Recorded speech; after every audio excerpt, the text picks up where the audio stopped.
Bonsoir à tous les amis, j'espère que vous allez bien. Alors on se retrouve pour le débrief de France-Angleterre où ils ont gagné 2-1. Oh, je vous dis, on est en demi-finale de la Coupe du Monde. Donc je suis tellement content pour nos joueurs français, ils le méritent. Je vous ai dit la dernière fois qu'ils vont terrasser les autres nations, et ça c'est vrai, je vous dis, ils les terrassent à fond. Donc je vous parle même pas de l'ambiance dans la route à côté de chez moi. Ils m'avaient vu avec les lunettes supporters comme ça. Et ils avaient dit vive la France. Donc maintenant, je vais vous dire les statistiques du match. Et ensuite les buts, plus tout ce qu'il y avait dans le match. Pour avoir cette qualification en demi-finale. Qui n'était pas évidente. Mais les Bleus, ils l'ont encore prouvé ce soir. Donc d'abord, il faut féliciter l'homme de ce match qui est Hugo Lloris selon moi. Parce qu'il a arrêté toutes les occasions qui allaient rentrer dans le goal. Et Lloris, il l'a arrêté sans aucun souci. Donc il faut remercier Hugo Lloris. Parce qu'il a fait en tout une dizaine d'arrêts. Et ensuite, il a eu de la chance sur le second penalty qui allait faillir rentrer de Kane. Mais sauf que finalement, elle est passée largement au-dessus. Donc l'homme du match, selon moi, c'est Hugo Lloris. Donc ensuite, je vais vous parler des buts. Donc le premier but, c'était Tchouaméni avec une frappe qui allait à gauche et qui était, que dire, magnifique. Donc ensuite, le deuxième but, c'était une tête de Giroud qui rentrait sans aucun souci et qui était, que dire, magnifique. Encore une fois. Donc ensuite, il y a eu un but sur penalty de Kane, c'est-à-dire que quand Tchouaméni l'avait marqué, à un moment, il y avait un penalty. Donc il y avait un partout. Et ensuite, au final, il y a Giroud, il avait fait une tête magnifique sur centre. Donc je félicite Giroud et Tchouaméni pour ces beaux buts. Donc ensuite, l'équipe collective de... Donc Mbappé, je trouvais qu'à ce match, il était un petit peu plus tranquille, même si des fois il accélérait vers les occasions françaises, puisqu'il était quand même flashé vers 36-37 km/h, je dirais. Donc Mbappé, tu as quand même fait un bon match, et tu avais fait des bons centres et tout. Mais par contre, à un moment, tu avais des occasions qui étaient un petit peu ratées, que les Anglais, du coup, ils l'ont ramené vers le poteau de français. Mais quand même, Mbappé, je suis quand même fier de toi, vu que tu fais quand même partie du collectif français. Et qui compte beaucoup pour notre nation. Donc ensuite, Griezmann. Donc il a aussi fait un bon match. Il a bien défendu offensivement plus défensivement. Donc franchement, chapeau.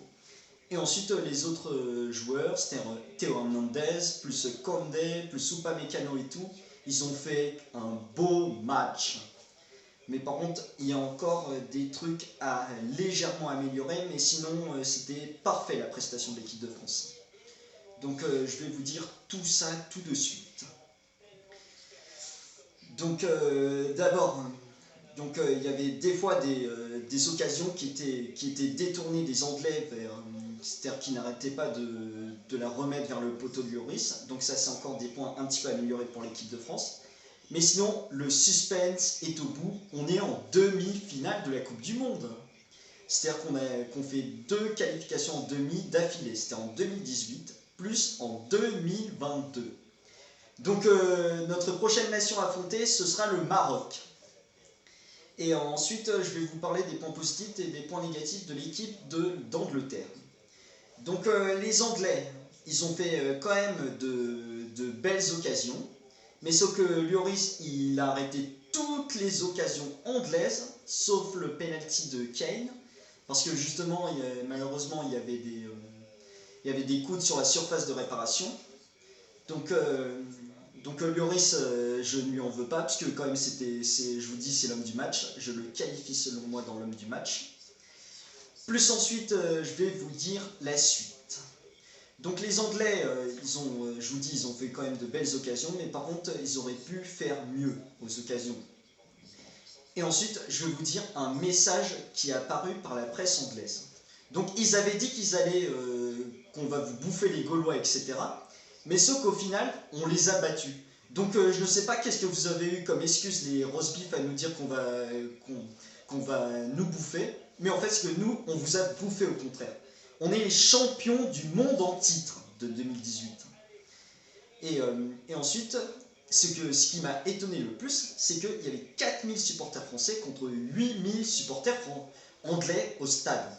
Donc il y avait moins de supporters français que de supporters anglais, mais quand même les supporters français, ils ont élevé la voix pour soutenir tous ces champions du monde. Donc je les remercie, ces supporters français qui étaient tous là pour eux, et ensuite également toute la France qui était spectatrice de TF1, plus de Beansport et tout. Donc franchement, je dis un grand bravo à cette équipe de France. Maintenant on est en demi-finale, maintenant notre prochain adversaire c'est le Maroc, qui sera le mercredi à 20 h. Et ensuite il y a une autre demi-finale, c'est-à-dire... Donc si vous voulez, à la fin de cette vidéo, je vais un petit peu vous parler des autres rencontres qu'il y a eu hier. Donc déjà il y a la Croatie qui a terrassé le Brésil, donc franchement la Croatie, je leur dois un respect énorme. Parce que là, ils font 2 qualifications en demi d'affilée. Et c'est-à-dire que leur principal favori, c'est les tirs au but. Et ils l'ont encore prouvé. Donc je les félicite. Et ensuite, il y a l'Argentine. Elle a mené contre les Pays-Bas sur tir au but encore une fois. C'est un 4-3. Donc franchement, je dois encore des respects à ces équipes qui devront encore affronter l'équipe de France vers la finale. Que ce soit l'Argentine ou la Croatie.